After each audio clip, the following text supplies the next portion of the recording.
Sacred rituals take on new meaning when nuns and nobles begin their hidden games. Who will lose control first? The film kicks off with Lorenzo, a gambler, on the run from Gino Gerbino's men. After besting Gino in a game, Gino's ally, unwilling to accept defeat, now seeks Lorenzo's life. Despite the odds, Lorenzo narrowly escapes. The following day, Lorenzo's friends urge him to leave town, warning that Gino's men won't stop until he's dead. He takes their advice and flees on horseback.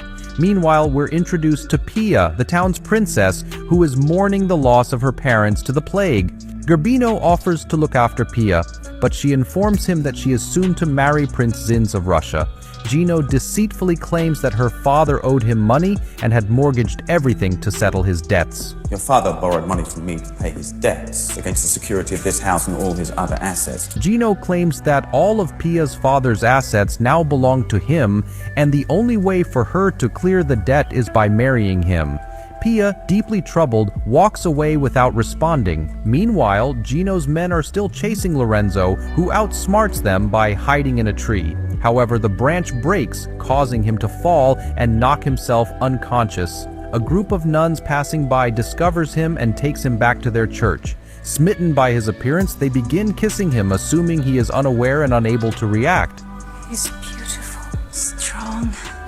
They take advantage of his apparent condition, but when their mother arrives and inquires about Lorenzo, the nuns cover for him, saying he's their mute and deaf gardener. Lorenzo overhears and decides to stay hidden from Gino's men.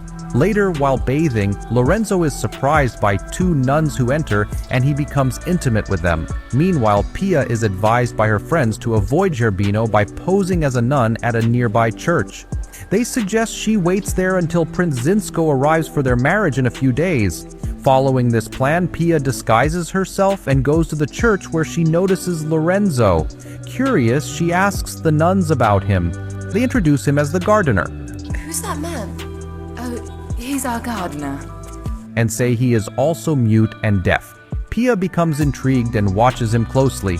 Lorenzo, meanwhile, sneaks into the bushes with one of the nuns for intimacy, unaware that Pia witnesses this.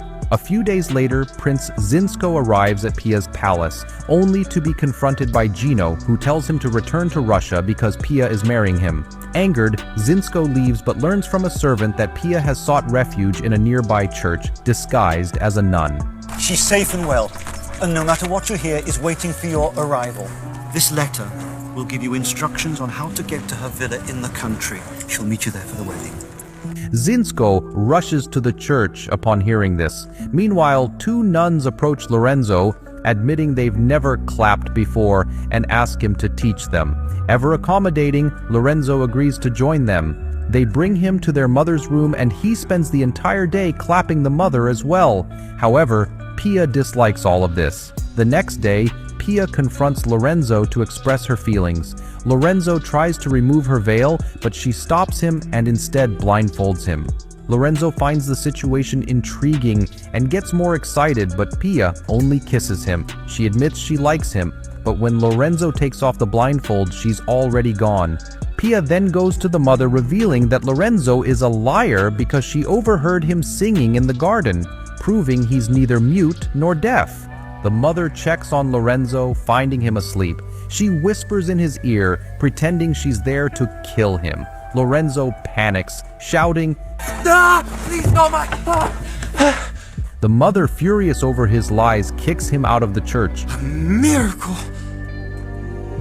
I can speak! Afterward, Pia also leaves the church and heads back to her palace. Lorenzo begs to accompany her, explaining he has nowhere else to go. Pia, delighted, agrees as she had hoped he would come along. Later, Prince Zinka approaches the church where he spots a nun, Melissa, bathing. Zinka tells her he's the Russian prince and has come to marry Princess Pia. He inquires about Pia's whereabouts, but the nun deceives him, claiming to be Pia herself. Overjoyed, Zinka embraces her. You are Pampinea Anastasia, soon to be my bride. Is this not true? No, I'm an enchantress, and you have answered my call.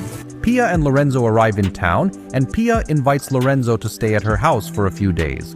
Wait, Lorenzo, you could stay. Just a little longer. During dinner, Lorenzo confesses he's fallen for a nun who kissed him at the church, though he couldn't see her face but desires to marry her. Pia keeps her identity hidden, not revealing that she's the nun he speaks of.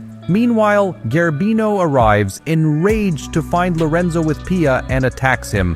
On the verge of killing Lorenzo, Pia intervenes, offering to marry Gerbino if he spares Lorenzo's life. Gerbino agrees and locks Lorenzo in jail. The next day, Pia tells Gerbino, "Release Lorenzo, and you can send for the priest." You'll marry me now? Yes. Despite his anger, Gerbino consents to her terms. Lorenzo is released from the cell, and Pia urges him to go find his true love. Gerbino's men, assigned to escort Lorenzo out of town, suddenly attack him, forcing Lorenzo to defend himself, resulting in their deaths. Determined to save Pia, Lorenzo heads back to town. As the priest begins Pia and Gerbino's wedding ceremony, Zinka arrives unexpectedly, declaring that Pia is rightfully his and that he will marry her. A confrontation ensues as Zinka attacks Gerbino and his men. Lorenzo also arrives, and the fight intensifies. Gerbino chases Pia but crosses paths with Zinka, leading to a duel. Zinka defeats Gerbino and nearly kills him, but Lorenzo intervenes, insisting that Gerbino is his to defeat. Gerbino fights atop a well, but Lorenzo overpowers him, pushing him into the well to his death. Zinka proposes to Pia, but she declines. Count Zazinski, you are one of the bravest, most handsome men I've ever met. Yes, I know. But I cannot marry you. Confused, Zinka asks about the previous day. Pia, unaware, removes her veil, revealing she isn't the one he fell for. Melissa appears, and Zinka recognizes her, expressing his love and kissing her. Pia can't locate Lorenzo, who is leaving. She rushes out and confesses her love. You have stolen my heart. I love you. Lorenzo declines, saying his heart belongs to the nun who kissed him in the church. Pia requests he close his eyes and kisses him, making Lorenzo realize Pia is his true love. The movie concludes with this heartwarming moment. Thanks for watching, and remember to subscribe. See you in the next video.